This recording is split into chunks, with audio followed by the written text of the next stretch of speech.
And that's the ball game, folks, and that's the series. And no, this is not how I want to break down the Mets concluding their 3-game set, a Subway Series here in Flushing against this New York Yankee team. How we doing, everybody? It's your guy Wardy here, and we're back at it with our latest post-game show presented by our amazing sponsors at Moomoo, the official trading platform of the New York Mets. SeatGeek that has you covered for all of your ticketing needs, and BetUS that has you covered on not only the betting front, but casino front as well. Make sure you guys do it responsibly. And tonight, we have to break down what is a very frustrating Game 3 series.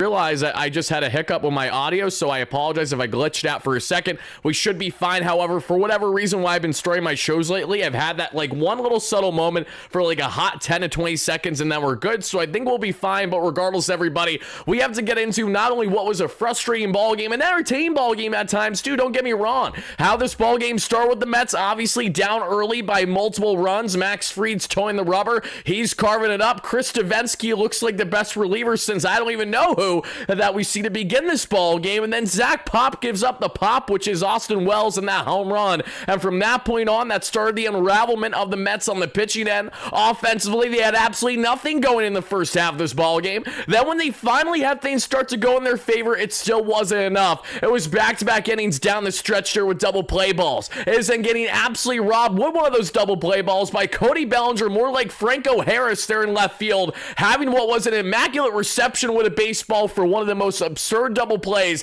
that you'll find yourself seeing in the case of Juan Soto and Francisco Lindor. And then to make matters even worse, everybody, in a ball game that felt like the Mets had, it felt like the Mets absolutely had an opportunity to win this game, as they made it a one-run ball game at some point, as they were initially down 5-4 eventually. But after insurance by Aaron Judge, and then ultimately what we saw there by what was Helen Keller, whatever you want to call the schmuck that was the umpire behind home plate today, I got such a bone to pick. There is nothing that drives me up a wall more than an umpire deciding that, you know what I say goes, and there's no accountability whatsoever. I am dying for there to be some type of accountability with MLB umpires. They're so protected by their effing players union, not even players union, the umpire union I should be saying here, and it protects them every which way, shape, or form from pretty much any and all scrutiny. So much so that we are still waiting, obviously, for there to be challenges at the major league level where you can challenge those calls and you can then have it on the big screen like you see in spring training and the minor leagues with the automated strike zone to tell you how blind these people are, yet get paid hundreds of thousands of dollars just to have Luis Torrens' strike 2 and strike 3 call the 9th inning be clear balls that he calls a strike. Obviously, Carlos Mendoza is going to do what any other Mets skipper, any other competent manager in Major League Baseball is going to do when your player gets absolutely screwed coming off the bench like that, and you go out and tell the umpire how blind they actually are. Mendoza's promptly thrown out of this ball game because of course he is, but he made sure that he got his last lick in there before that in fact transpired, everybody. What an absolute joke of an umpire. What an absolute joke of what was a frustrating ball game in general, but still a lot of positive takeaways from this series in general. I'm really happy that the Mets got the series victory. They took game 1, they took game 2, and listen, the Mets had the Yankees sweating. They had them reeling when this is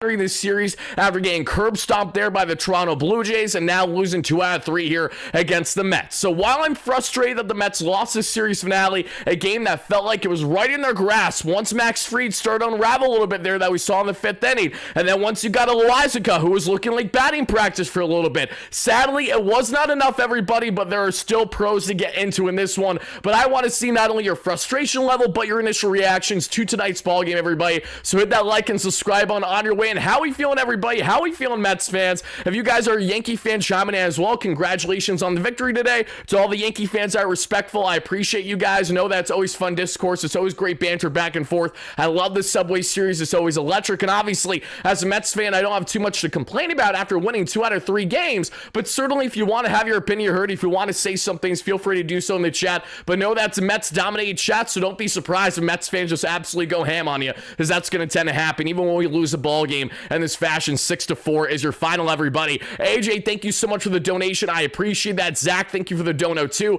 Let's get to these, everybody, and then let's let it rip with all you guys. We're going to speed run all you guys in the live chat right now. Who we got going in the chat? Hit that like and subscribe on your way in, everybody, as we break down every single New York Metropolitan ball game throughout the course of the 162. That's why we are deemed by many as, if not the #1 post-game show for Mets on YouTube, then certainly one of the top dogs, and I greatly appreciate that, everybody. We pump out content every single day covering this Mets team. Win, lose, or draw, you name it, we're here to break down the amazing. Zach flagged in with the $2 holla. Thank you, Zach. Almost like we should have tested Pop yesterday. Seriously, I mean, I don't know what was in there, if we were going to test him, if we were going to test. Oh, I actually get what you're saying now, Zach, in the sense that maybe he should have pitched yesterday instead of today. Again, it is what it is now. Obviously, I wasn't happy with Zach Pop's lack of production, nor was I happy with the Mets not being able to hit a lick for the most part for the first half of this ball game. We see AJ with the $20 holla. Thank you so much for that, AJ. I appreciate that. And let's get into this, folks. Did the home plate umpire have a hot date waiting after the game? A lot of BS calls. There were a lot of BS calls. This wasn't the only one, obviously,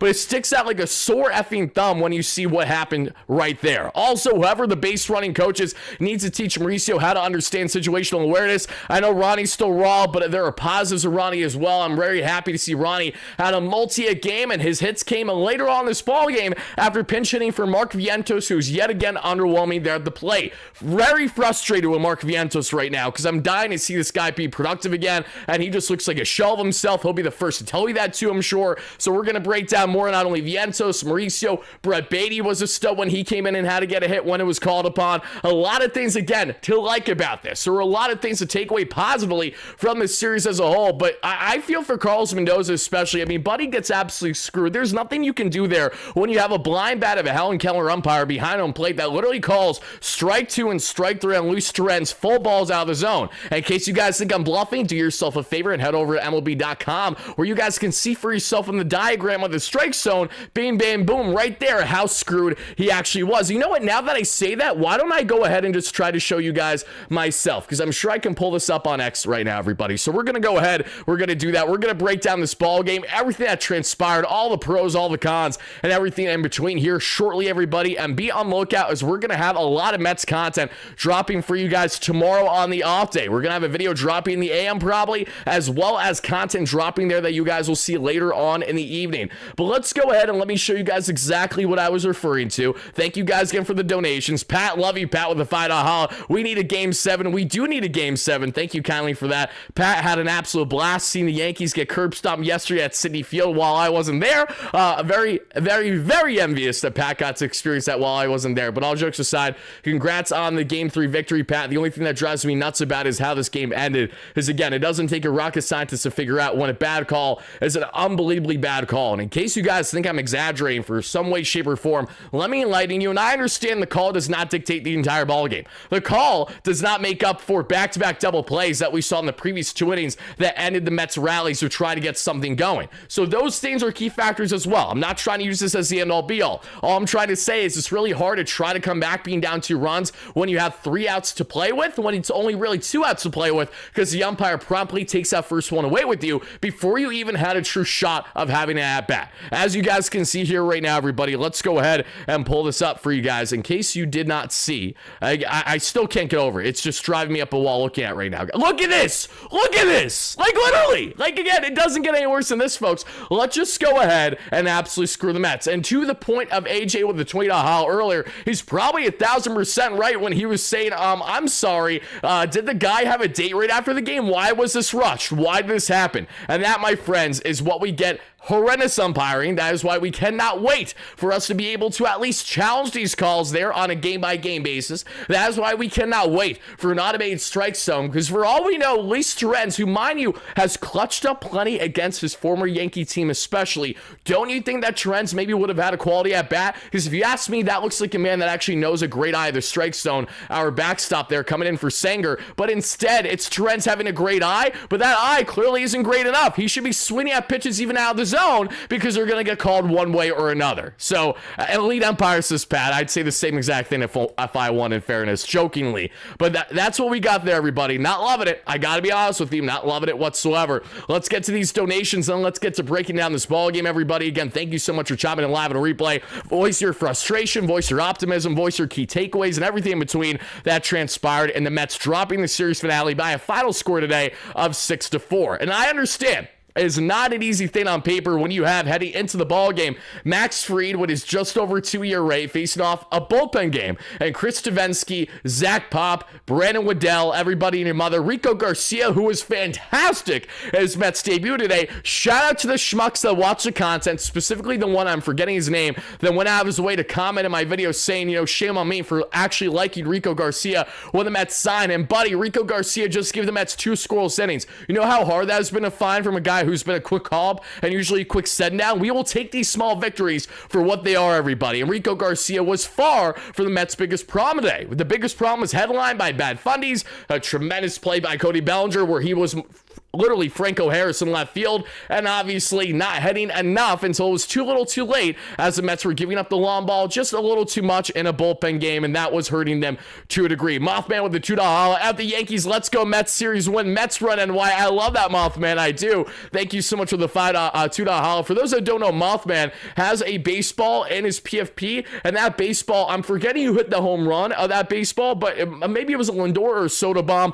Either way, I know that he actually got that at the game itself and was freaking out and reacting live when that first happened. That was games and games ago. Remind me when that was, because I completely forget now, Mothman, but I remember the profile photo, so thank you for that. Mario with the $5 holla. No longer dooming and glooming after these past 2 series. Really glad our offense is finally back on track. Still, overall pitching needs backup. Absolutely needs backup, but let's appreciate the fact that there were positives. The Mets hitting with runners in scoring position certainly had its pros that we saw throughout this one. Pat W with a $5 holla. Not mad we lost, upset we lost because horrible base running, especially Mauricio's 2 games now looked like a schmuck on the bases. Also pitching to Judge. Yeah, I don't like Brandon Waddell throwing a first pitch changeup, middle. I mean, it felt like it was middle, but it was a meatball, and Judge didn't even get all of it, but he still poked it enough to get it just out of the ballpark. And the Ronnie Mauricio frustration, I understand in the sense of the base running, he has not helped at all. Lindor didn't help either, getting double up the way he was there by Cody Bellinger, but I also understand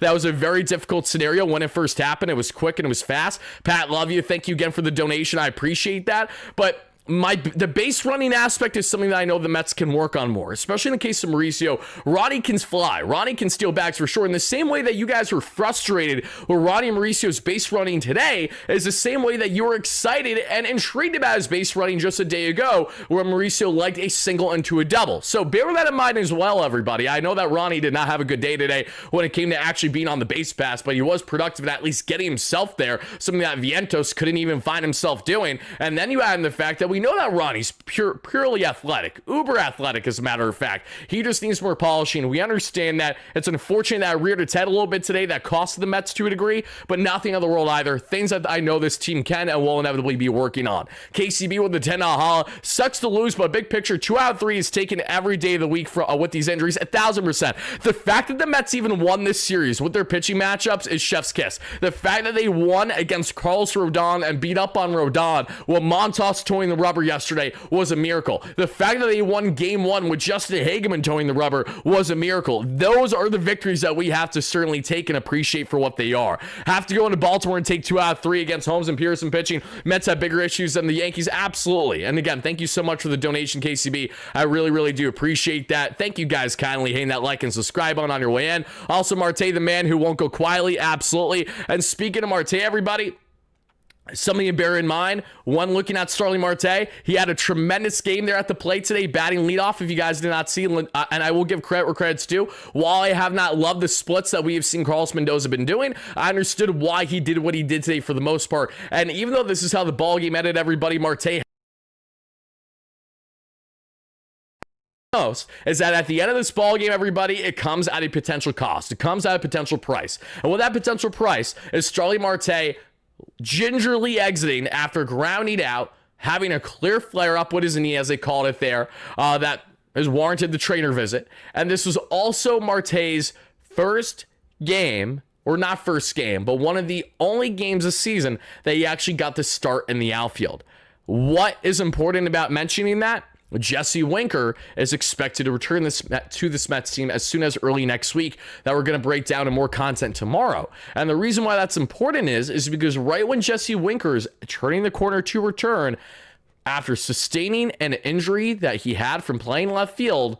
Lo and behold, Starling Marte, who's been batting over 300 over his past north of 100 at-bats there that we've seen in this platoon setting. He's been fantastic. And now you mean to tell me that he may be on the shelf too? Again, when it rains, it pours. There can never be anything in unison. Guys, this is a continuation, and I'm not saying that this is going to for certain happen, but if Marte does find himself on the injured list, which I pray isn't the case, but if he does, then literally this is the passing the torch, folks. This is the soul for the soul latest example. This happens every single year with this York Metropolitan team when it comes to injuries. As soon as a pitcher is ramping up to return, another goes down around the same time. That's exactly why we saw everything unravel the way that I did previously for this Mets team when they were obviously on the cusp of getting Frankie Montas to return. Bam, Kodai Senga goes down with injury. And you know Sean Manaea is working himself back, but bam, Tyler McGill goes down. Griffin Canyon goes down. Jesse Winker now with battle return. This always happens. This always happens with this team, and it drives me up a wall. That's what I have to say about that. Let's see if we have anything more on Marte to share with you guys. I don't have anything as of now. Let's see what Carlos Mendoza said post-game, everybody. Man, oh man, come on.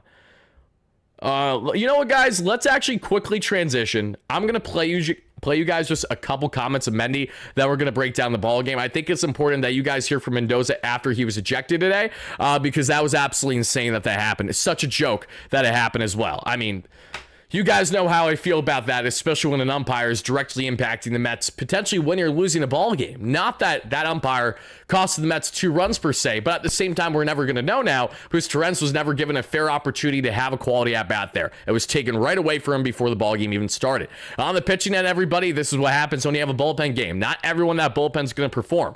And Zach Pop, who knows this Yankee lineup well during his multiple years with the Toronto Blue Jays, fitting that right where the Toronto Blue Jays might have parted ways with him, and he was dropped even by the Mariners this year, who are known for their pitching lab. David Stearns picks up Zach Pop because we need arms, and in Zach Pop's debut with the Mets today, first pitch, first batter he faces, he gives up and Duke, and then it continues on from there, basically. So didn't love what I saw from Zach Pop today. A whole lot of nothing and a whole lot of DFA is what I'm smelling there with Zach. Brennan Waddell, after having a rough start that we saw, especially against Aaron Judge, he settled down and gave the Mets still some good, again, some quality outs. I'm not going to complain there. Huascar Brazoban, we'll get into the pros and cons on Brazo in a second. Rico Garcia, as I mentioned before, did his thing, everybody. Far from a liability, if you ask me. But now let's head over here, everybody, and let's take a look at what Carlos Mendoza had to say. But before we hear from Mendoza and before we break down this ballgame, everybody, I do just want to give a real quick shout out to our amazing sponsors at SeatGeek to have you covered for all of your ticketing needs. In case you guys haven't bothered already, make sure you head over there to SeatGeek by utilizing our promo code link down below in the description, because not only do they have you covered for Mets tickets, comedy show tickets, concert show tickets, you name it, everybody, but they have you covered by saving some dough. And the reason why you should get involved with SeatGeek is because of how well and how easy and how productive it is to utilize and navigate their app. Because as you guys can see here, finding tickets and actually getting the best quality ones are as easy as pie. You have a grading scale of 1 to 10 and red to green, meaning if you find a ticket that's more in the 7 through 10 range in the green, it's a great bang for your buck, and you should get those tickets in the SeatGeek app more than likely if they're to your liking. But if it's in the more 1 through 5 area and in the red, it's not a good bang for your buck, and you probably shouldn't get those tickets there and probably get something else there in the SeatGeek app. So whether it's Mets tickets upcoming there and Baltimore there at Camden Yards against that O's team, or whether it's going to be maybe sometime after the All-Star break back at Citi Field, everybody, whatever you need on the ticketing front, whether it's for Mets, concert show tickets, comedy show tickets, you name it, head over to SeatGeek and utilize our promo code WARDY10. That way you too get 10% off your next ticket purchase. The link is down below in the description. Thank you guys kindly for checking them out, and shout out as always to SeatGeek for being an amazing sponsor here on the platform. But now, guys, let's show you some key remarks here that we got from Mr. Carlos Mendoza today, Mets skipper, after being ejected, after rightfully so voicing his frustration with Helen Keller, the umpire, thinking that they know best when it comes to calling balls and strikes, when clearly they do not know that. Now let's hear from Mendy.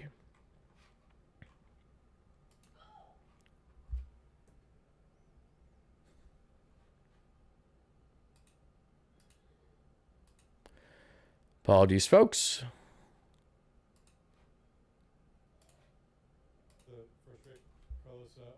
Frustration at the end specific to that at bat, or had it been building throughout the game? Yeah, it was, been building up the whole game. I can go back and strike 2 on Soto. I think it was the second at bat. It's not even close to the strike zone.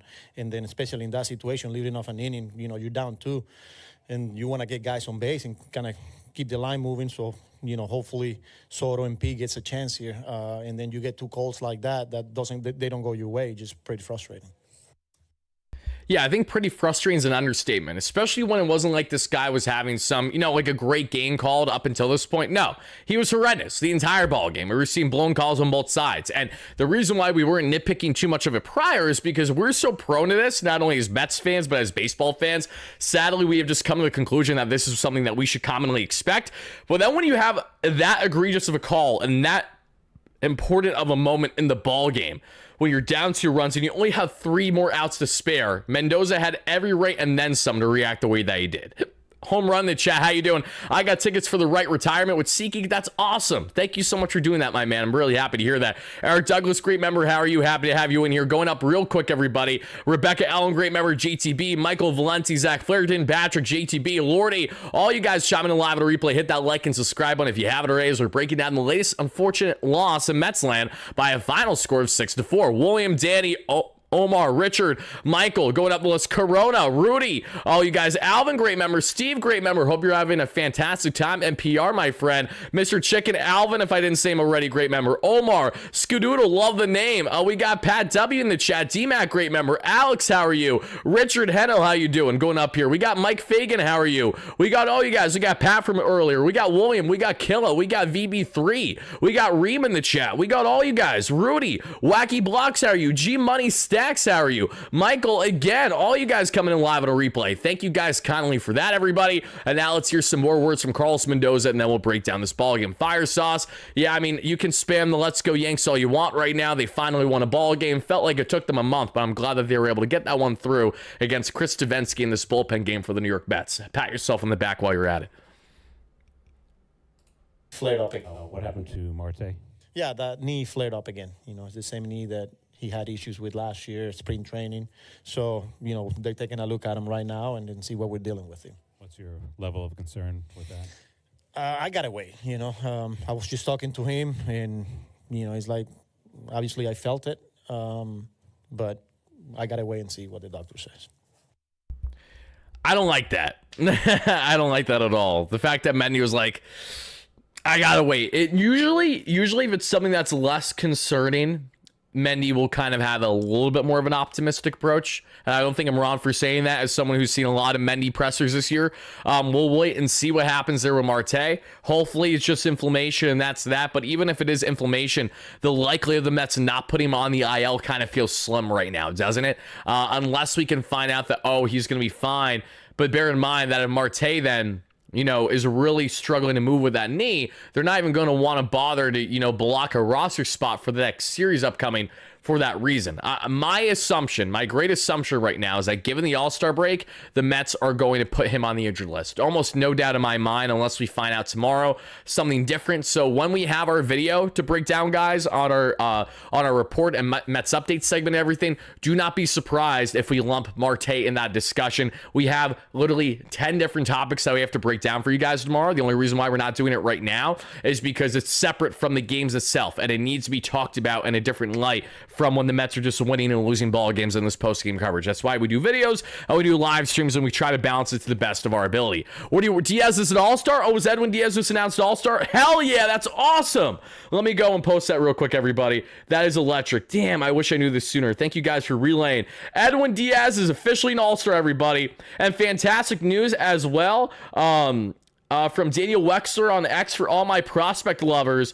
RJ Gordon and Jonathan Santucci are both headed to the Rumble Ponies as the latest call-ups there, everybody. So one, congratulations to Edwin Diaz on being named All-Star. That's fantastic. I hope that Edwin is not the only one. I would love to see a guy like Brandon Nimmo get in there, but I realize it's easier said than done. But congratulations to Edwin. Let me put this on X real quick, everybody, just to post that's official. Edwin Diaz is headed to the All-Star game, baby. That is awesome.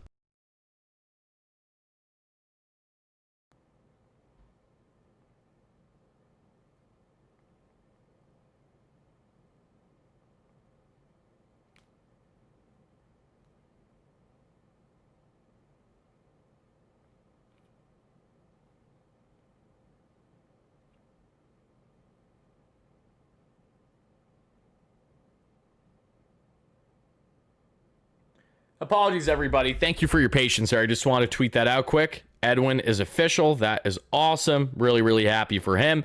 All right, guys. Dave with the $5 holla. Thank you, Dave. He says, despite the loss, I'm very proud of them. We never gave up, and we still won 2 out of 3. Exactly. The Mets played, bearing in mind the injuries, bearing in mind everything heading into the series, the only way it could have went better is if the Mets fully rallied back today. That would have been the only way. Otherwise, I'm only complaining about the fact that the Mets lost and factors that maybe were out of their control. Outside that, I'm very happy with what we're getting.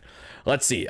He's another Conforto one and done. G-Man, with all due respect, I don't think you even watched Michael Conforto throughout his career if you think he was a one and done season player for the Mets. That's not true. He had production for sure, but they were especially there that I would say that, in the 2018-2019 seasons especially, Conforto was a very productive player. For Michael, he fluctuated a lot with his productivity, batting from, against left-handed pitching in particular. Sometimes he'd be great, and a lot of times he'd be terrible, and they wouldn't even want to play him out there.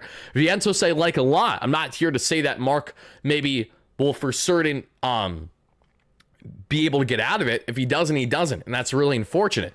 But I'm also going to support the player for as long as he's on the team and the Mets are giving him at-bats. Obviously, there's a lot of reasons as to why I like Vientos. And when you hit 27 home runs and have the amount of production that you did from a season before,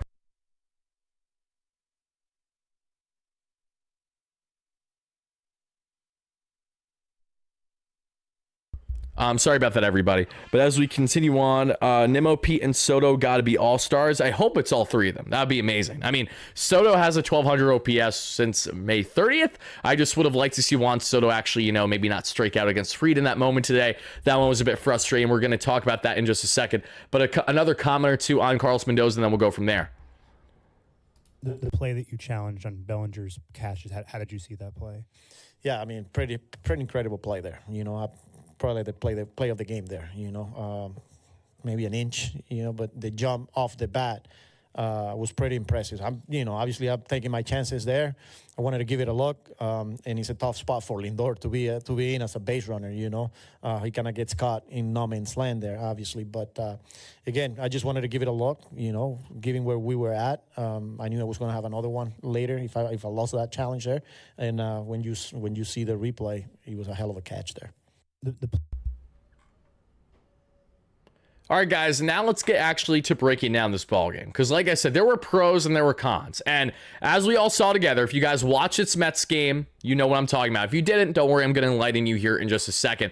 My biggest initial takeaway and reaction to today's game in particular is the fact that the Mets had this game set up basically like it was a punt game on paper. You can never head into a game with likely not 100%, but potentially, a Cy Young winner out of the American League this year, and Max Fried, with the way that he's been dominating all season long in his first year out of Atlanta. Fitting that the Atlanta Braves, in dire need for the rotation help, have a guy like Max Fried that they can only look at now in the Bronx with the Bombers doing as good as he's doing right now. But Max Fried toeing the rubber in a bullpen game initially had me thinking that the Mets' likelihood of winning this ball game wasn't great. I didn't say slim, but wasn't great. And then when you drop and you're down 5 runs in the ball game, the likelihood of you rallying all the way back is also very not ideal. It's pretty much slim in that reality. But the Mets got close. I respect their valiant effort, even though it fell short in this one. And how we got here, everybody, and the pros and the cons and everything in between. When you had toeing the rubber for this Mets team, you had initially Chris Davinsky began the ball game,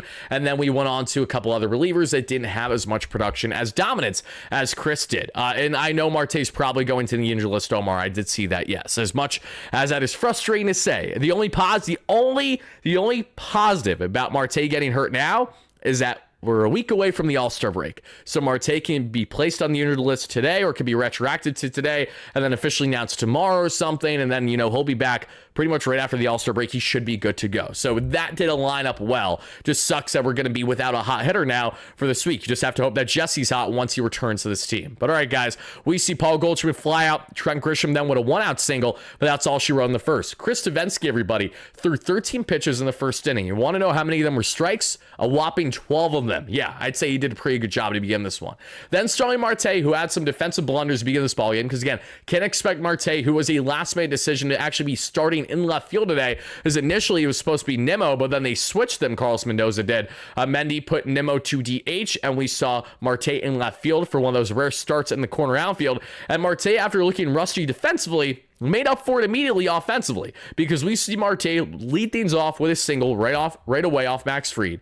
Then Francisco Lindor strikes out swinging. Marte steals his 5th bag of the year, so again, he's gained the speed under him, which is great to see. Juan Soto fly out to center, because of course he did. Would have loved a nice 2-run bomb to begin the ball game, but then Alonso flew out as well, and they strand the leadoff runner there, who got to scoring position with less than 2 outs in Marte. We get to the top of the second, everybody. Nothing happens. 1, 2, 3. Nice inning of work there for Chris Davinsky, who gets back-to-back strikeouts there on Anthony Volpe and DJ LeMahieu. So I love what I saw there. Shout out to Chris Davinsky. He did his job today, but sadly, Zach Pop did anything but. The Mets go down in order in the bottom of the second, and more uninspired at-bats from guys like Vientos and Tyrone Taylor, who are just clear holes in this Mets lineup right now, and that's an understatement. We have Austin Wells greeting Mr. Zach Pop rudely. Zach Pop comes in the ball game. You want to know what he does, everybody. He throws his second pitch, a sinker down and in to Austin Wells, and Austin Wells eats it up for breakfast. He rips his 13th home run of the season with that torpedo bat, everybody, and that makes it a 1-0 Yankees lead.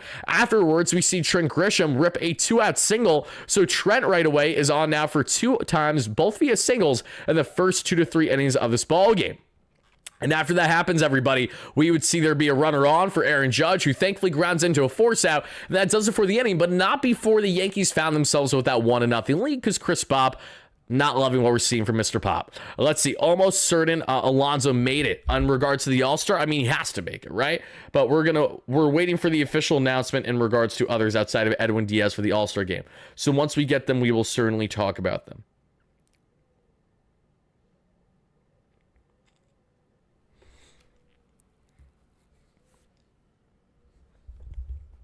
As we continue on, everybody, in the bottom of the third, Starling Marte rips himself a 2-out single, and that's all she wrote. Then from there, folks, we see in the top of the fourth, Giancarlo Stanton rips himself just his 2nd double of the season, mind you, because he's been dealing with those injuries, had those elbow injuries where he was out for a while, could barely move. Then we see Cody Bellinger rip himself a single, and then Anthony Volpe grounds into a force out, which made it 2-0 Yankees at that point in the ballgame. Volpe then promptly steals his 10th bag of the year. DJ LeMahieu gets on with a single, and then after Brandon Waddell comes in, Waddell gives up a ground out for an RBI right away there to Austin Wells, and Oswald Peraza does it for the inning. In the bottom of the fourth, outside of a Brennan Nimmo walk, Vientos grounds out, and that does it for the inning. Soto led off the inning with a strikeout. In the top of the fourth, everybody, we would see, at the top of the fifth, I should be saying, Paul Goldschmidt greets Brandon Waddell rudely, that we see, with a double right away. 19th of the season there for Goldie, the former MVP. Trent Grisham there grounds out, and then Aaron Judge, everybody, rips his 33rd home run this season to make it 5-0 Yanks. And this is when Brandon Waddell, again, you can't be throwing the guy first pitch changeup meatball. It was, again, not down, it wasn't completely down the middle, but it caught way too much plate, outer edge side, more middle, and that was going to be ripped for a 388-foot bomb. So a smaller home run for Judge, honestly. Just got out there just on top of the wall there and left, and that made it 5-0 Yankees. And at that point, I thought the Mets were done. Like, I thought the Mets were going to completely roll over and die, because I even put on X guys, and I have no problem saying this because I'm so happy to be proven wrong, at least to a degree, is the fact that after the Mets faced an early deficit in a ball game, the commonality that they have had over the past 3 to 4 weeks now is that when they're down by 3-4 runs, again, the likelihood of them coming back has been slim to none. Last year's Mets rallies all the way until the very end. But this year's Mets have been way too hot and way too cold. There's been a complete lack of consistency. And because of that reason, because of that lack of consistency, we know that we're going to get both the best and the worst out of this team collectively. And when it came to what the Mets are going to do after being down 5, I was under the impression that they were absolutely going to roll over. But that was not the case. So, Pete Alonso, everybody, was just named an All-Star. There we go, everybody. Can we get some hype in the chat? I do think the Polar Bear was just named an All-Star. Let me double check to make sure, but rightfully so. Should this be the case, obviously, folks? Hold on.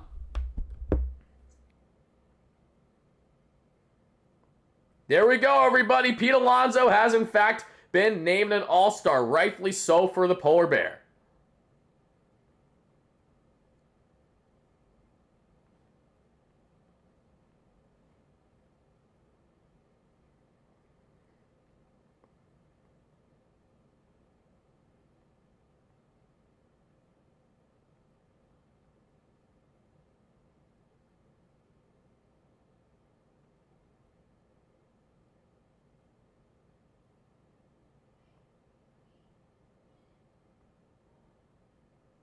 Guys, it's official. Pete Alonso is officially an all-star. Congratulations to him. He, Edwin Diaz, and now Francisco Lindor are all going to be going to the all-star game. That's so great to see. Absolutely love it.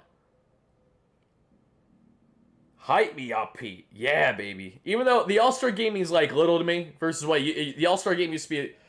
I used to care a lot more about it, but I'm just excited. I'm happy that the Mets are going to be represented. That I'm very happy about.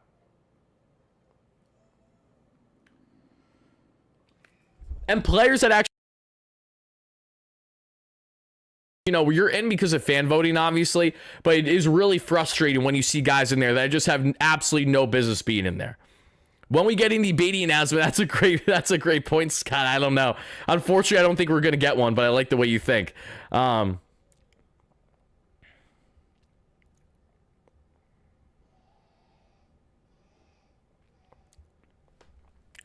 Dan, thank you so much for the $5 holla. Dan says, with real pitching, the Mets 12. Yep. The Mets have absolutely been the Yanks' daddy for a good stretch now. Literally 9 of the last 12 is insane. Like, are you kidding me?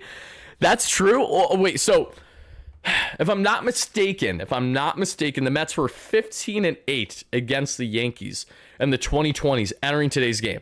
They were either 15-8 or 16-8, but that stretch of winning 9 of their past 12 is insane. So wait. Did the Mets sweep the series last year? Is that why? I'm blanking. I know the Mets swept and won the series, but did they? That makes sense if they swept both, though. That's the case, because they were 2-game series last year, not 3. Thank you so much for the donation, Dan. I appreciate that. Thank you. Take the series win and get healthy. Absolutely, my man. And listen, the bottom of the 5th, everybody, this is the Mets swept last year. That's what I thought. Thank you for clarifying. Again, sometimes it gets a bit of a blur for Wardy because I cover every single game. So a lot of times they can mesh with one another, especially if they don't stick out. Like, there needs to be lasting moments to make me think, oh, okay, like I remember that specific game. Like, that's why when I think of the Subway Series, the first game that'll always hit the dome for me will be Javi Baez yapping up with Giancarlo Stanton and Aaron Judge with Francisco Lindor, and then Lindor and Giancarlo going toe-to-toe, Lindor hitting 3 bombs in a game. Like, that is what I think of when I think peak Subway Series, in my fandom at least, because for regular season, that was insane. And Starling Marte walk off there after Max Scherzer had a stud of a game there at Citi Field where he struck out Aaron Judge at least 3 times. I was in attendance for that Subway Series game. I was supposed to be in attendance for yesterday's game, so again, it happened for a reason as to why I wasn't there in the end, as they won. And with my luck, if I was there today, they would have lost. But still, those are some of the immediate things I think of for sure. Jeff McNeil, everybody, rips a 1-out single at the bottom of the 5th to kickstart things, and then Hayden Senger rips himself a single as well. So the Mets get some productivity there with less than 2 outs there against Max Fried, the southpaw, and it continues because not only did Senger rip himself a single, but then star-studded Starling Marte ripped yet another hit there off of Max Fried. 3 consecutive hits in this ball game with 1 out there, setting the stage. Bases loaded there for Francisco Lindor, and Francisco Lindor makes Fried pay. He finally gets one this time, a 2-out single, everybody. Poke that we would see there up middle to the right side a little bit, or I think it was more just up the middle. Regardless, that drives in a pair, everybody, and that makes it a 3-run deficit for the Mets, but they are absolutely still within this ball game. Really happy about that at the moment. But then Juan Soto has 2 on, less than 2 out, and he strikes out. Cue the same exact strikeout that Fried had against Soto at Yankee Stadium. You're getting shades of that again there in a key high leverage spot where Fried dominated Soto. And I love Juan Soto, but Max Fried has been his daddy thus far between the two. Round 2 goes to Fried. We'll see if we get a round 3 in the World Series, right? In the top of the 6th, everybody, because the Mets don't do anything else for that inning. They strand a pair, but they are still at least within striking distance now, just down by a couple runs. We get then to the top of the 6th, and it's a 1-2-3 there that we see for this Mets bullpen. Brendan Waddell shuts it down in there, and then we find ourselves getting to the bottom of the 6th, and Brendan Nimmo leads off the inning, everybody, that we would see with a hit by pitch. After the hit by pitch, everybody, here comes Jonathan Wazga. And Jonathan Wazga would face Roddy Mauricio, because initially Wazga was facing the righty-righty matchup there and Mark Vientos, but Vientos, who's had an ice-cold bat. They bring in Ronnie, who we know has clutched up off the bench before for this team. Ronnie batting from the left side where he's more comfortable, and Ronnie Mauricio rips himself a single, and that gets the thing in motion, everybody. Then here comes Brett Beatty to pinch it for Tyrone Taylor. Again, two guys that you could make the rightful argument should have started today, even against Fried. They come in to pinch it to the more productive batters for the Mets as of late, especially Beatty when it comes in high-leverage situations, runners in scoring position. Beatty's been a stud as of late in that regard, and Beatty rips himself a pinch hit base knock. So back-to-back base hits, pinch hit base hits for the young left-handed batters there. And I say lefty in the case of Ronnie because he was batting lefty in that at bat. I know he's switch hitter, but he's a better lefty batter. It doesn't take a rocket scientist to figure that one out either. Nor does it take Jeff McNeil too long to get himself on and ultimately score a run. But how McNeil got on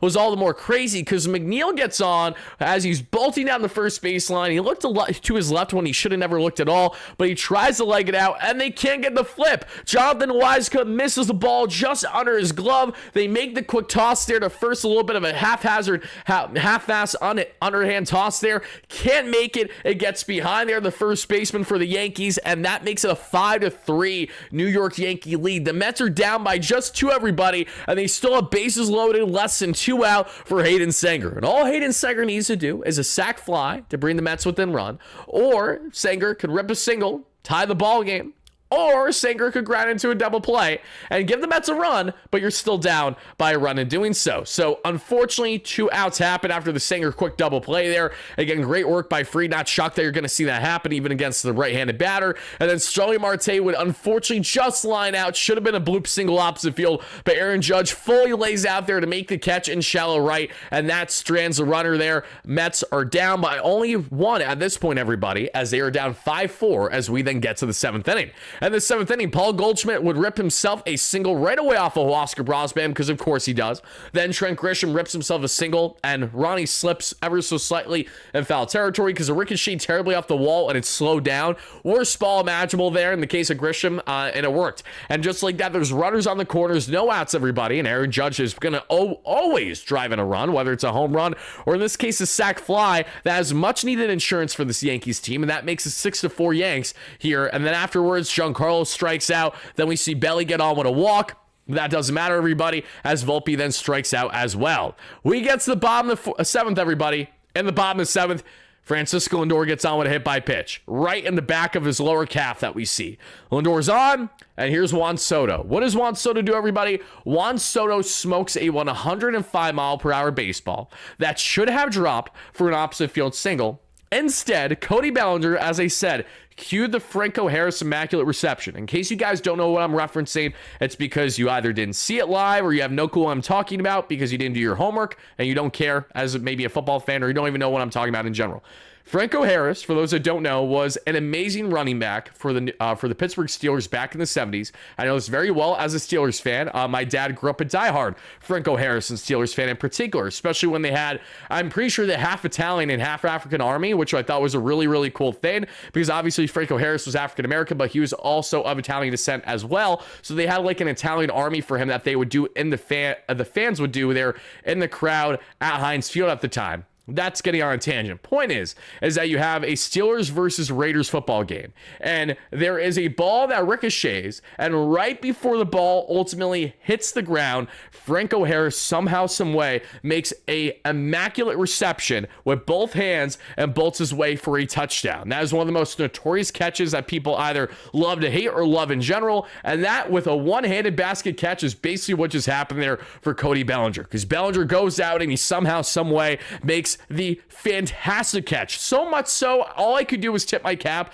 after review. I was pissed off as all hell as it happened, as it happened, obviously. But when you actually looked at the replay, he even got his glove under it. That is a really, really difficult thing to do. So for anyone that's trying to tell me my comments, or to anyone that said, oh, it wasn't a catch, I'm sorry, but I'm going to take them reviewing that over you guys watching at home. I saw the review that looked like a catch. It was unbelievably good, unbelievably jaw-dropping, and that was the rally killer for the Mets. If it wasn't for that catch, the Mets may have very well rallied all the way back in this ball game because they were still down by 2, had a couple more innings to play, and after that Juan Soto ultimate line out of a double play, Bellinger with the cannon of an arm in the left absolutely bolts and gets a throw out there at first to double up Lindor, and Soto without a problem. Lindor was not running. He wasn't bolting.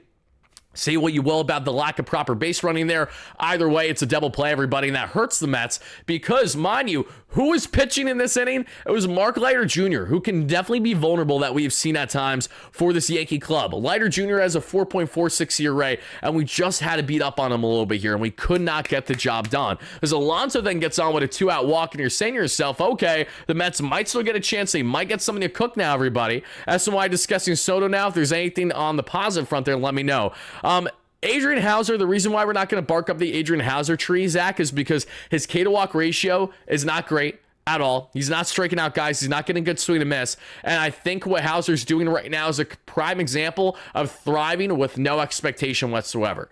There's nothing that will lead me to believe that Adrian Hauser, who couldn't get right in the Mets pitching lab last year, is now going to be a productive innings eater for the Mets this year. Would I take Hauser back for the sake of the Mets in desperate need of innings eaten? Yeah, if you get him for, $1, sure, but I'm not going to give up anything whatsoever potential quality for Hauser. And in case you guys don't know why we're going on that tangent right now, Adrian Hauser is right around a 1.6 ERA thus far, and a decent chunk of innings after being a late signing this season with the Chicago White Sox. Remember when he torched the Mets? That wasn't a fluke. He's been torching basically every single team he's played, but the context is important. He's playing with no expectation whatsoever. The K to walk ratio is not overly inspiring to tell you that he's going to get guys out at a quality rate at high leverage spots down the stretch in a postseason run for a Mets team that he got worked out of town after that Jesse Winker bomb on 4th of July was one of the final nails in the coffin. Yeah, I think we've been there and done that with Hauser. Let him thrive and let him dominate with a team that will get the best out of him. Not a Mets team that tried and failed in doing so. I'm okay there. I think we're going to be fine. Am I going to live stream the draft next week, Michael? No, I don't typically live stream the draft. That's not my MO. I will have some type of draft coverage for you guys, and I do apologize as well if the mic cut in and out there for a second, Mike. Hopefully it wasn't too much on that front, but I will bear that in mind for going forward with the content today. Yeah, when it comes to draft content, for those that don't know, I usually give you guys a nice recap, a roundup, maybe an individual video on a specific, like the first round pick that the Mets make. Otherwise, I kind of will do a live stream of a recap or to pair that with a post-game say. It really just depends on the stats. Obviously, it happens when no games are happening because it's during the All-Star break. And the first day of the draft, I actually think I will be getting back from a flight there out west. So there's a great chance that I will not be seeing the draft immediately as it's happening, everybody, but I will have coverage in some way, shape, or form for you within that 24-hour span of the draft happening. I just don't know what to what degree yet. We might bring on some prospect gurus who will chop it up, especially about ones who really deep dive these guys and got good looks about them that we saw there throughout the draft. Otherwise, there's not a whole lot more that I have to say about that as of now. Prospects we lean a lot more in on, not just the draft, but especially as we get into the IFA signing period around January, and then ultimately when we follow along throughout the course of the season, like I have big prospect updates for you guys tomorrow on the platform, so be on the lookout for that, including the latest with Joe Nathan and Brandon Sproat. The only reason why I haven't talked about it since there starts this weekend is because it's 4th of July weekend and no one is concerned about it. That's why we got to wait for key days like tomorrow to break down certain topics that are not going to. Second base ump Estabrook didn't make a call. Of course he didn't make a call because it sounds like a day that ends on Y.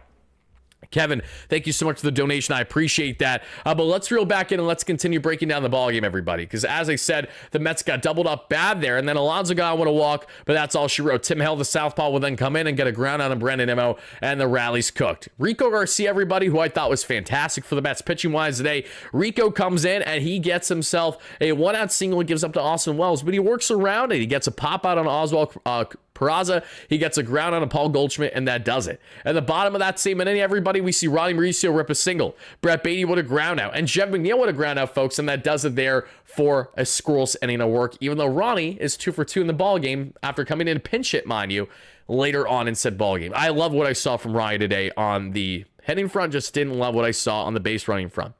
And Bobby, thank you for that. I'm going to try to troubleshoot it real quick.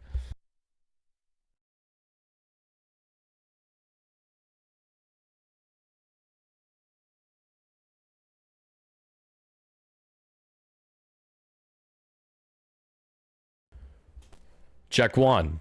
Check 2. All right, guys, we will keep you updated with the audio as it goes. I think the audio is trying to cut out because it's telling Wardy that you shouldn't be talking about this loss much longer, buddy. You know, it's okay. You won the series. That's the most important thing. And you're right.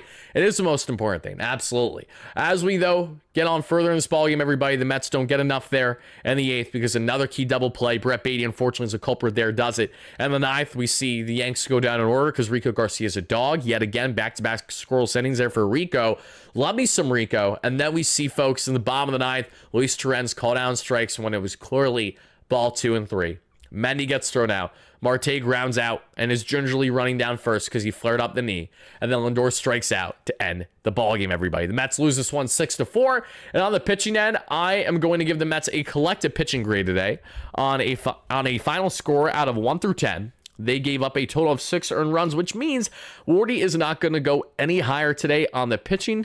Then I'm going to go with 3.5 on the pitching today. Did not love the pitching. Wasn't the worst thing imaginable. Again, when you really bear in mind the context of the pitching today, it could have been a lot worse for a bullpen game against the Yankees. But Davinsky was fantastic to start this ballgame. I appreciate that a lot. Brosban wasn't the best. Unfortunate. That's kind of his MO as of late. He has not been consistent at all. Brazo's like great randomly is I think the best way to put it with Brazo. He has electric stuff, but he's great randomly. He's great when he wants to be great. It's not when the Mets always need him to be great. He picks and chooses. Rico Garcia certainly did his job as well, so I'm looking forward to seeing him get another opportunity for sure. But I really can't go beyond a 3.5 out of 10 on our grade today. And you guys can let me know, spam in the live chat and the comments down below, everybody. How would you grade the final line today that we saw for our guy here, because about this pitching staff in general, because I can't go beyond a 3.5. And on the hitting end, everybody, this is how the Mets hitting ended today. We saw Starling Marte 3 for 5 was the final there, and he has a 270 average, a 740 OPS, and probably his next set now for his unfortunate IL stint, barring changes. Lindor 1 for 4 with 2 RBIs, nice clutch hit there up the middle late in this ball game, but that back-to-back strikeouts, didn't love that there. Not back-to-back in the sense that he did that, but back-to-back in the sense that he had 2 strikeouts in general. So I should just say 2. Shut up, Wardy. Okay. 261 average, 785 OPS. Juan Soto, 0 for 263 average, just over 900 OPS. Pete Alonso, 0 for 287 average, 923 OPS. Brandon Hemo, 0 for what a run scored, and a walk at 255 average, 788 OPS. Vientos, 0 for 212 average, 619 OPS. Mauricio, 2 for 2 with a run scored. He's now up to 247 average at 721 OPS. Here's a question for everybody watching live at a replay. Do you think if Ronnie Mauricio has another productive week offensively for this Mets team, that the Mets need to lean in on that and play the hot hand? Or do you think that the Mets should continue the balance of what they're doing with Ronnie and Vientos because they really need to make sure that they're getting consistent production out of Mark at some point in the season, because we know it's there. Can we get it out of him? Again, those are the question. I'm curious your stances on Beatty, Vientos, and Mauricio with 1 week left to play up until we have ourselves the All-Star break.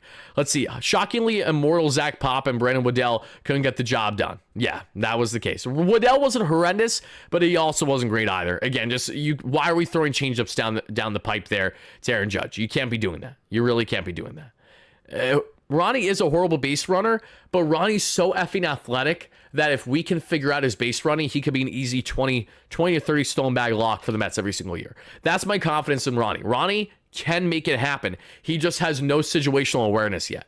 That's the problem. Like, the baseball IQ is lower with Ronnie with certain aspects of his game that he just needs to work on. That's the main thing. But he has all the tools. We see the tools. And that's why we are kind of bullish on him. And that's why I don't want the Mets to trade Ronnie. Unless you really need to for like a true high quality starter. There are rumblings going on. We're going to drop our content tomorrow in regards to Mitch Keller to a degree for you guys to check out. So be on the lookout for it because we have a lot to see on that front.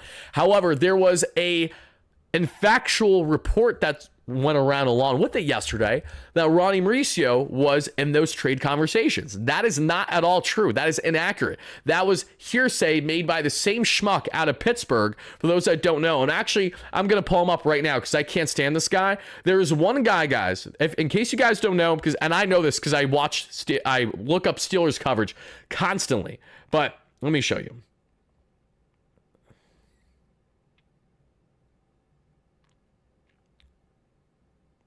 So the initial reporting came from Noah Hiles, who does a very good job on the beat for Pittsburgh PG that we see there, their Post-Gazette. But this report was then reaffirmed, and this is where we have a problem. Andrew Filipponi is the most lying schmuck in all of Pittsburgh on social media. Anyone that knows Pittsburgh coverage for Steelers, for Pirates, for Penguins, knows that this guy talks out of his ass more than you could possibly imagine. He has been doing this for years, literal years. And he said, report, the Mets and the Pirates have talked about a Mitch Keller trade. That is true. We're going to talk about that great length tomorrow. But what is not true is the fact that he said a hot rumor is that the Mets player in the trade package is Ryan Mauricio. It was never a hot rumor. He made it himself. That's nonsense. And then people ran with this shit yesterday and tried to say that, oh, Ronnie was in fact in the trade talks. There is nothing to confirm that. As a matter of fact, Noah Hiles actually doubled up on this and said, as a matter of fact, there were no players discussed to his knowledge. He did not get any of that relayed. So stop trying to portray that as something more. So no, if the Mets do a trade for Mitch Keller, it does not mean that Ronnie Mauricio needs to be traded. Could he be traded? Absolutely. But it doesn't mean that it's for certain going to happen in that scenario. So that's what I have to say about that. That's my little tangent because it pissed me off yesterday. I'm like, can we at least try a little bit? Can we just read for a second more? I promise you, it's going to be okay. I'm sorry, but how's Juan Soto not an all-star? Too inconsistent of a start for them to get it when he needs to be voted in. That's the main reason, everybody. You got to realize that these guys need to be voted in. So, if anything, blame it on Mets fans for not voting Juan Soto in enough. Otherwise, he would be in a greater standing than what he is right now. And that's one of those things where you can be as frustrated as you want, but you have yourselves to blame, guys. How much did you vote? How much did you guys vote? I am happy that Alonso's finally not in the home run derby. It just got from bad to worse. There was really no point in Alonso being in it this year, and that's fine. Been a Steelers fan for a decade, but news, social media stuff, and even YouTube podcasts. Some of you, so thank you, Wardy. Oh, I didn't know that you were a Steelers fan, PB. That's fantastic. I'm glad that you know that. Yeah, no, when it comes to Steelers coverage, don't go there. Mark Caboli, I think that's how you say his name, on X is like the go-to Steelers reporter. He does a fantastic job, and he covers the Steelers actually for Pat McAfee and the McAfee Show. He previously worked for The Athletic, but he was dropped by them, so Pat McAfee actually hired him as basically like his Steelers guy. And now that, you know, McAfee and Aaron Rodgers are like literal butt buddies, that's how they are, they're best friends, and now that Rodgers is a Steeler, you're going to get a lot more reporting out of Caboli, especially given those immediate ties all throughout the season. So that's what I'd recommend. There's good YouTubers as well. There's various Steelers YouTubers I would say to check out. I'm not going to say one in particular because there's a couple that I like actually that pretty much do what we're doing, but for Steelers coverage and insane tangents. I really do apologize about that, everybody. But put a pin in this because the show is going to be wrapping up sooner than later here. The Mets in this one were 4 for 10 with runners in scoring position. Son of a gun, guys. I can't be mad. I can't be mad. Guys, the Mets in their 4-game winning streak were 13 for 23 with runners in scoring position. Even with this loss, they're still 17 for 33. Like, that's not terrible. Like, that can be a lot worse. Let's do the math to get together, everybody, because I'm no mathematician.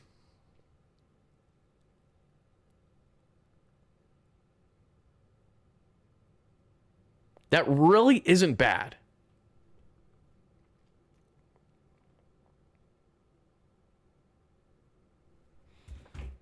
Exactly. 17 for 33 is over 500. Like, are we complaining about that? It's hard to complain about that. It's hard to complain about that if that's the case. However, I will say that that stat could be slightly flawed. I found that stat yesterday that the Mets were 13 for 23 in their 4-game winning streak. I believe that is correct with runners in scoring position, but it's encouraging to see that they batted 400 today, even while they were down, mind you, 5 runs to begin this ball game. So those are the little differences that make a loss like today know that it's not like, oh my God, the sky's falling, because you're still getting positives out of this club, even when they don't have a pitching staff right now. And you have the reinforcements all coming back this week too, for the most part. So that's very encouraging too. I'm a Rays fan and my blood is boiling this right now. Soto should be an all-star reserve at least. I 100% agree. 100% agree. But when it comes to the Mets and getting snubbed, it sounds like a day that ends in Y. It's always going to happen. You know what?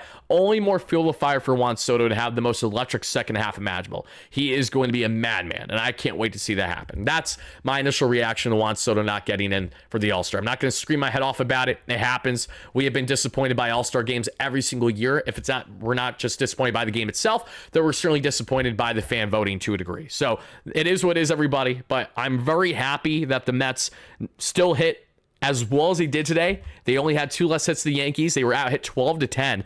The Yankees snap a losing skid when, mind you, the Yankees were on a 6-game losing streak. The Yankees lost today. The Yankees would have been 7 games above 500. They are currently 8 games above 500. The Mets right now are, what are we? We're 13 games above 500 at 52-39, as long as the math is mathing. Again, I'm an idiot, so you guys relay to make sure that I did it correctly, but I'm pretty sure we're all good there. Final notes, final things I have to say, guys, is please be on the lookout tomorrow. I can't emphasize this enough. We have very important content dropping tomorrow, and I say important in the sense that we haven't been able to drop our updates and our reported vids over the past 24 to 48 hours because of the timing of these Mets games. When Mets games are day games, when they are this early, there's little to no point in me trying to drop content that I know only select percent of my north of 34,000 subscribers help us get there, everybody. We're gonna be doing a jersey giveaway once we get there, so that's exciting.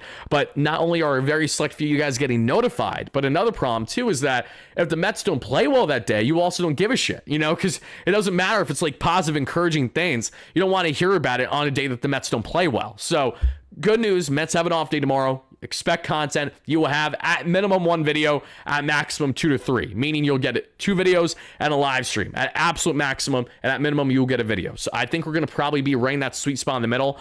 Give us a trailer for tomorrow's video.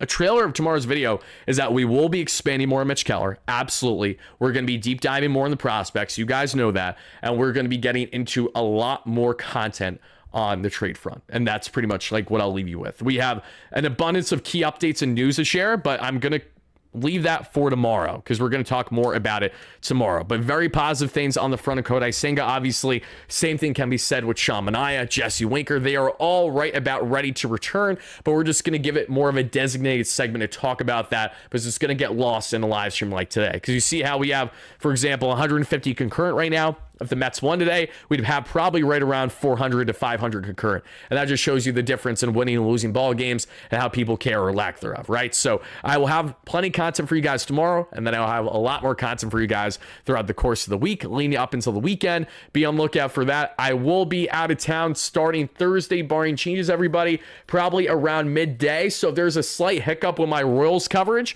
I think I'll probably be all over the place. I think you guys are going to get IRL streaming with Wardy for the entire Royals series, given the fact of where I'll be, different time zone, and things will be a little hectic. So apologies in advance for that. But if there's one series that could be hectic, it could be the final series before the All-Star break. I think that's more than fine. Even with guys coming back from injury, which I am excited to break down and share with you guys. Let's see this. Many sold badly in regards to the game today, Ethan? Is that what you're saying? Yeah, I mean, I'm not happy about the pitching, but at the same time, the boys could have hit in the first 5 innings and gets freed. You know what I mean? Like, there are things that the team itself could have done better to ultimately win said ball game. And no, they are not a pushover. They are not a pushover at all. They've been hot. I expected the Orioles to win the effing division this year, so the fact that they are not even close to playoffs is crazy. And I'm sorry, I didn't expect them to win the division this year because of their pitching, but I expect them to still be a playoff team. The Orioles might have a red-hot second half and just miss playoffs. That almost feels inevitable for them because they're schmuck of not even an owner, because they have different ownership now, but they're schmuck of a GM who did not add properly to the rotation this past offseason, allowed Corbin Burns to walk, and then signed the schmuck veterans in Zach Eflin, who's solid, but outside of that, Tomoyuki Sugano, who's just a body for the most part as he goes 7 shut against Mets this week. Watch. And then you have Charlie Morin, who we know has been batting practice so much. So yeah, just very discouraging what the Orioles haven't done on their pitching end, but I hope the batting practice ways continue as we get into that series beginning this Tuesday, everybody. But folks, that is going to do it for our latest New York Metropolitan postgame show. I would like to thank you guys all again so much for watching live on a replay. Hit that like and subscribe on your way out, and please again be on the lookout for more Mets coverage tomorrow. Very unfortunate day the way that the Mets ended this one, but hopefully they can get right back on track this Tuesday and get back to their winning ways. One thing I will say, guys, great opportunity for the Mets to rewrite the ship. They have played dog shit baseball on the road this season. Not good baseball at all for the most part. Even in that series split against the Dodgers, could have been 10 times better, even bearing in mind their blew leads in the 9th inning multiple times. We know the story there. Blunders late. And now you're going into Baltimore against a hot Orioles team. Disregard their record. You cannot take them lightly. And then you have the Royals, who even though their offense has been non-existent outside of Bobby Witt for most of the season, guys, they are no slouch, especially we face guys like Seth Lugo, who might find himself back with the Mets by the deadline. Who knows? Because Lugo will, in fact, be traded if the Royals are sellers. That's an absolute fact. It's a matter of if the Mets would not only be going all in on him, but how much interest he would have in returning this team as well. Not that I think it matters too much, but you get what I'm trying to say there. We need to see this Mets team perform on the road. They are below 500 on the road right now. If I'm not mistaken, I think the Mets are at least 5, if not 6 games below 500 on the road. And we're actually going to double check that right now because I want to make sure I know what I'm talking about this one, because yeah, they have not played good at all on the road this season. Not consistently, at least. And here we go. We just check the standings real quick. That'll be the easiest way to tell me. Here we go. And the New York Mets, right now, as they're currently, as we know, a game out of first place behind the Philadelphia Phillies, or a game and a half, I should say.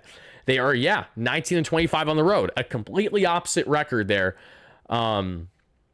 Of what they are what their record is against below 500 teams. Because funny enough, the Mets against below 500 teams this season are 25-19. The Mets, however, on the road are 19-25. So they got to get it right, and they need to start here in Baltimore. But folks, that'll do it. I would like to thank you again so much for watching. Eddie C, Great Memory, PB9, you guys are electric. Thank you guys for hitting that like and subscribe on your way out. Shout out to our amazing sponsors that make today's show possible, as well as you amazing guys watching. And I will see you all tomorrow for more Metropolitan coverage. Let's go Mets.